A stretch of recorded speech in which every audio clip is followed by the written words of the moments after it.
उपस्थित सारे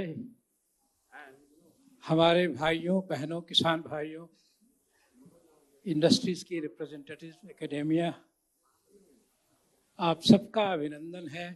मैं सबको प्रणाम करता हूं और मुझे ये सुअवसर आप लोगों ने दिया, इसके लिए मैं अपना आभार प्रकट करता हूं।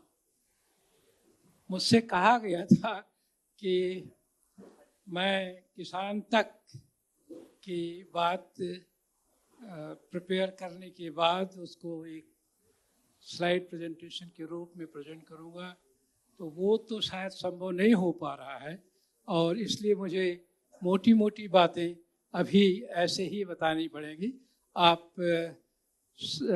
जो इसमें कमी हुई है इसके लिए मैं क्षमा प्रार्थी हूँ और मैं कोशिश करूँगा कि मोटी मोटी बातें सारी अभी बता दूँ आपको।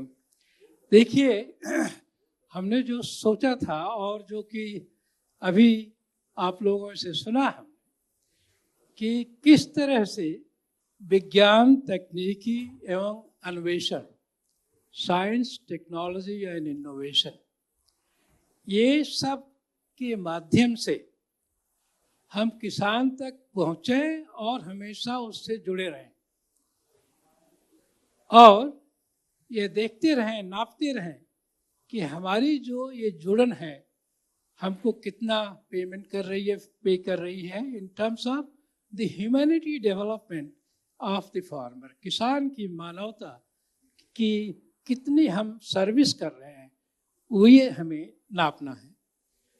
इसलिए हमने किसानों को आभार प्रकट करने के लिए ये बहुत सारे आंकड़े बनाए थे कि किस तरह से अगर हम 1960, 61 या 62 से जब से कि हम परेशान हुए, हमारे इंपोर्ट्स जो है 10 मिलियन टन्स फूड ग्रेन तक पहुंच गए थे, उसके बाद हम कैसे हरित क्रांति की तरफ 1965 ऑनवर्ड जब लगे, हरित क्रांति के साथ फिर श्वेत क्रांति हुई, फिर हॉर्टिकल्चरल रिवोल्यूशन, ब्लू रिवोल्यूशन, जेना साहब है, ये सारे रिवोल्यूशंस जिनको हम रेनबो रिवोल्यूशन कह सकते हैं हुए और हमारा प्रोडक्शन जो है हमारा कई गुना, अगर देखें तो फूड ग्रेन का प्रोडक्शन हमारा 6 गुना 50-51 से लेकर के आज तक, हॉर्टिकल्चरल प्रोडक्शन 11 गुना, मिल्क प्रोडक्शन 12 गुना,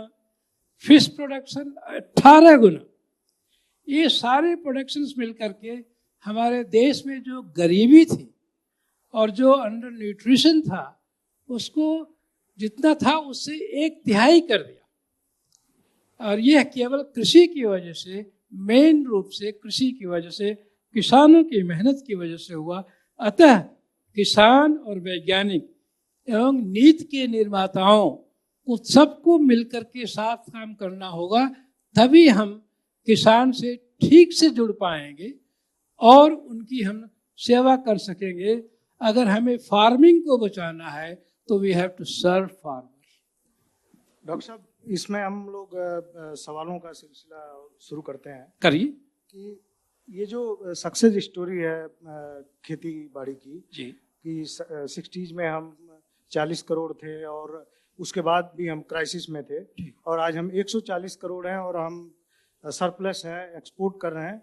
टॉप 10 जो एक्सपोर्टर हैं उस क्लब में हम शामिल भी हो गए हैं। जी जी जी। 80 करोड़ लोगों को हमने 2 साल तक लगभग फ्री अनाज दिया है। जी जी। तो इस सक्सेस स्टोरी में आज किसान कहाँ है, किसानों की हालत क्या है और अभी किसानों की जो ताकत है वो कहाँ तक पहुँचा सकती है भारत को?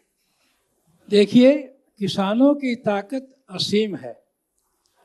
यह भारत देश किसानों का देश है और भारत को अगर न्यू इंडिया की हम बात करते हैं, अगर वो बनना है तो वहाँ पहुँचने की सड़क हर किसान के खेत से गुजरती है और उस किसान को और उस किसान की खेत से सड़क गुजरती है। तो हमें यह हमेशा किसान को मध्य बिंदु बना करके आगे चलना होगा, क्योंकि ये भारत देश किसानों का मुख्य तौर से देश है। हमारी आबादी का 60% लोग किसानियत में, किसान में, कृषि से जुड़े हुए हैं। 40% सीधे एम्प्लॉयमेंट एग्रीकल्चर में जो है उनसे है। और जो हमारी जीडीपी है, बेशक 18% एग्रीकल्चर से मिलती है, लेकिन वह बहुत अहम है, वो उसको और बढ़ाने की ज़रूरत है। तो वेरी फैक्ट कि हम 40, 45, 50% किसान जो है किसानियत में हैं और हमारा कंट्रीब्यूशन जो जीडीपी को है 18% है, तो ऑटोमेटिकली जो कि डिसिमिलरिटी है, इम्बैलेंस है, जो कि average income of a farmer हमारे नॉन फार्मर से 1/3, 1/4 है। तो इतनी विषमता से अगर हमें तेज दौड़ना है और हमारी सड़क उबड़ खाबड़ है तो हम तेज नहीं दौड़ पाएंगे। अगर हमें देश को जल्दी आगे बढ़ाना है तो हम इतनी सारी जनता को जो कि किसान हैं पीछे नहीं छोड़ सकते हैं।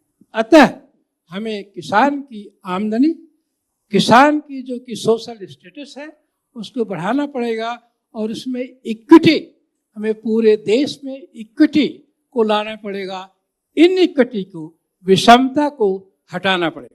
डॉक्टर साहब, आप राष्ट्रीय किसान आयोग के फाउंडर मेंबर हैं और वो उस आयोग से पूरे देश के किसानों को बहुत उम्मीद रही है और एक आपकी रिकमेंडेशन रही है C2 जो कॉस्ट की, जिसकी इस समय काफ़ी किसान नेताओं में डिमांड है और उसको लेकर के आंदोलन भी शुरू हुए, पहले भी हुए और फिर एक बार फिर शुरू करने की उसकी शुरुआत हो गई है।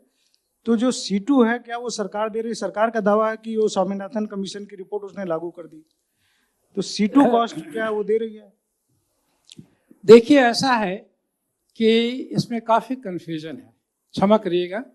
और यह क्योंकि एग्रीकल्चर स्टेट सब्जेक्ट होने के नाते हर स्टेट, हर डिफरेंट लोग अलग अलग तरीके से इसको कैलकुलेट करते हैं। एक जो सही तरीका C2, बहुत से लोगों को ये पता ही नहीं कि अपॉर्चुनिटी कास्ट क्या होती है। तमिलनाडु में अपॉर्चुनिटी कास्ट कुछ और है, पंजाब में कुछ और है, उड़ीसा में कुछ और है और हर जगह अलग अलग, रेनफेड एरिया में कुछ और है और इरिगेटेड एरिया में कुछ और है, शहरों के पास कुछ और है। अतः हमें ये ध्यान रखना चाहिए कि C2 cast, C2 plus 50% of C2 निकालने के लिए जो सही तरीका है उसको मापदंड लेने के लिए हमें एक रीजनल एवरेज लेना पड़ेगा और हर प्रदेश को ये एग्री करना पड़ेगा कि जो रीजनल एवरेज से जो फैक्ट्स, डेटा कलेक्ट हुए हैं उससे हमने C2 निकाला है, तो उस प्रदेश में उस MSP को लागू करके चलाना पड़ेगा। तो क्या होता ये है कि हम central government agriculture concurrent list पर तो है नहीं, स्टेट गवर्नमेंट्स बनाती हैं, बनते हैं, लेकिन जो कभी कभी जो कि विषमता है सेंट्रल गवर्नमेंट के रिकमेंडेशंस में और स्टेट के इम्प्लीमेंटेशन में, उस विषमता को हमें ज़्यादा से ज़्यादा मेहनत करके दूर करने की जरूरत है। डॉक्टर साहब, क्या किसानों को अच्छी इनकम मिले? अलग अलग राज्य में अलग अलग कंडीशन है, इसलिए अलग अलग उनका कॉस्ट ऑफ प्रोडक्शन है जी। तो क्या स्टेट वाइज MSP की कोई संभावना है? ऐसा हो सकता है? क्योंकि अभी देखिए पंजाब में A2FL जो है गेहूं का, वो 800 के आसपास है, महाराष्ट्र में 3 गुना है, करीब 21-2200 है। तो ये क्या स्टेट वाइज हो सकता है किसानों को ज़्यादा लाभ देने के लिए कि MSP सेंट्रल गवर्नमेंट ही स्टेट वाइज करे? क्योंकि अभी तो होना ही है, क्योंकि ये state agriculture is state subject, farmer की रिस्पॉन्सिबिलिटीज स्टेट सब्जेक्ट होने के नाते स्टेट गवर्नमेंट्स के हैं। अगर स्टेट गवर्नमेंट्स साइंटिफिक तरीके से, सही तरीके से, राजनीति से नहीं, सही तरीके से मिनिमम सपोर्ट प्राइस को कैलकुलेट करें, उसको इम्प्लीमेंट करें, तो एक स्टेट से दूसरे स्टेट को कोई इससे जलन नहीं होनी चाहिए, अन्यथा कोई इसमें इसको बुरा मानना चाहिए। जिसका अगर सही, मैं बताता हूँ, विज्ञान सत्य है, शिव है, सुंदर है। अगर हम इन चीज़ों को मानते हुए चलें और उसके अनुसार काम करें और C2 प्लस 50% ऑफ C2 वैज्ञानिक तरीके से कैलकुलेट करके करें तो किसी को भी दुख नहीं होगा, न तो किसी को जलन होगी, और हमें सबको मिलकर उसका आदर करना होगा, क्योंकि वही सत्य है। लेकिन सत्य ही की पूजा होनी चाहिए। डॉक्टर साहब, जो आज के जो पॉलिसी मेकर हैं वो तो कहते हैं कि C2 कॉस्ट जो है वो देना संभव नहीं है, C2 पे 50%। नहीं, तो इसमें क्या कोई अड़चन है सरकारी तौर पे?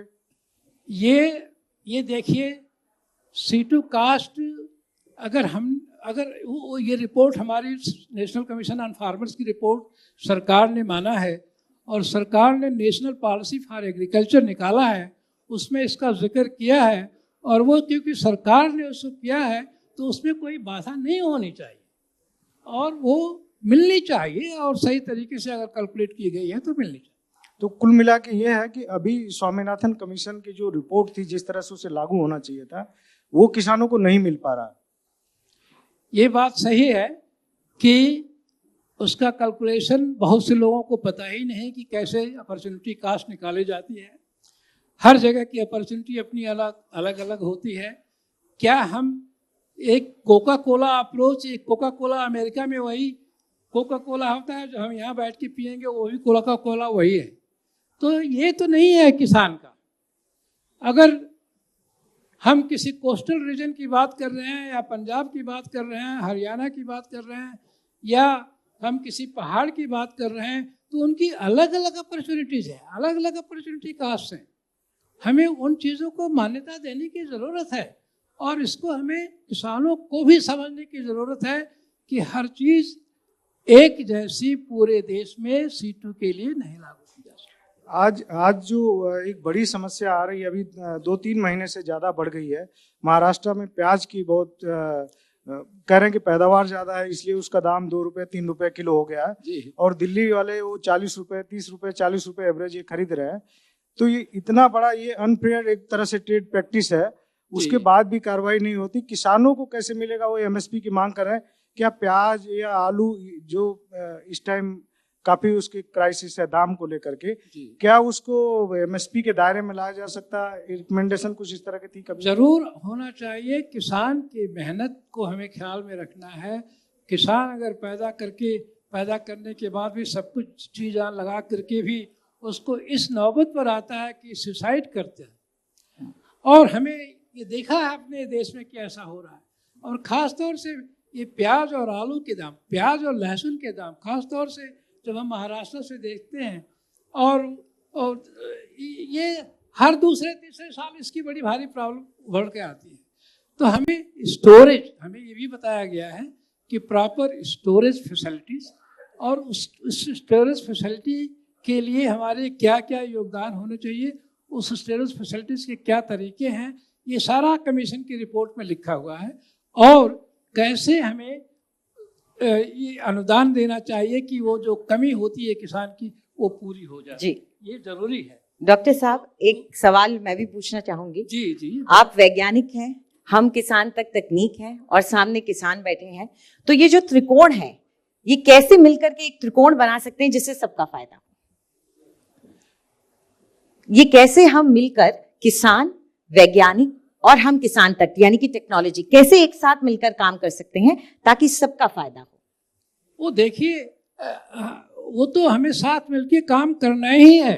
कैसे मिलके काम कर सकते हैं, ये है अपने, अगर आप मुझसे पूछें तो हमारे, जैसे कि मैं कृषि अनुसंधान संस्थान की बात करूं, या जैसे कि इंडियन एग्रीकल्चर रिसर्च इंस्टीट्यूट की बात करूं, तो हमें वहाँ के हर वैज्ञानिक किसान से जुड़े हुए हैं, किसानों से, उनके समूह से जुड़े हुए हैं, उनके खेतों पर जाते हैं उनके साथ।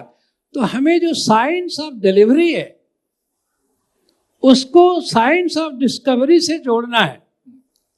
तो साइंस ऑफ डिस्कवरी जो कि वैज्ञानिक करता है जी, और वो अगर साइंस ऑफ डिलीवरी से नहीं जुड़ेगा, और डिलीवरी हमें फार्मर को करनी है या किसी प्रोसेसिंग यूनिट को करनी है, या हमें पोस्ट हार्वेस्ट मैनेजमेंट के लिए करना है, या वेस्ट मैनेजमेंट के लिए करना है, तो इसको जोड़ना हमें एक सतह पर आकर के सही रूप में जोड़ने के लिए नीति और एक्शन प्लान बनाना चाहिए। और हर एक की रिस्पॉन्सिबिलिटी, जितने पार्टनर्स एक साथ काम करते हैं, हर एक की डिफरेंशिएटेड रिस्पॉन्सिबिलिटी। हम एक थाली में नहीं खाना खाएं, हम एक थाली में खाना खाएं, लेकिन ये बताएं कि ये खाना हमने कंट्रीब्यूट किया है, इस खाने को हम कंट्रीब्यूट करते रहेंगे, तब तो काम चलेगा, वरना काम नहीं चलेगा। सबको अपनी रिस्पॉन्सिबिलिटी डिफरेंशिएटेड तरीके से अकाउंटेबिलिटी के साथ मानना जरूरी होगा। इसलिए डिसएग्रीगेटेड, डिफरेंशिएटेड रिस्पॉन्सिबिलिटी और अकाउंटेबिलिटी जब तक नहीं होगी तब तक लोग साथ नियम पूर्वक काम नहीं कर पाएंगे। जी शुक्रिया राम मदन साहब, आपका बहुत बहुत शुक्रिया। आप हमारे साथ किसान तक के इस मंच पर जुड़े। ओम प्रकाश जी, आपका भी बहुत बहुत शुक्रिया।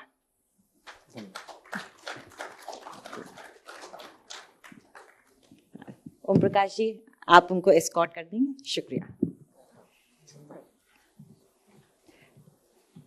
इस दौरान मैं बस ये कहूंगी कि जो बात सर ने कही कि साइंस, विज्ञान ही सत्य है, सुंदर है, वो वाकई में बहुत शिव है। बहुत ही अच्छी एक बात कही। हमें 2-4 मिनट का वक्त दीजिए और हम अपने अगले सेशन की तरफ जाएंगे।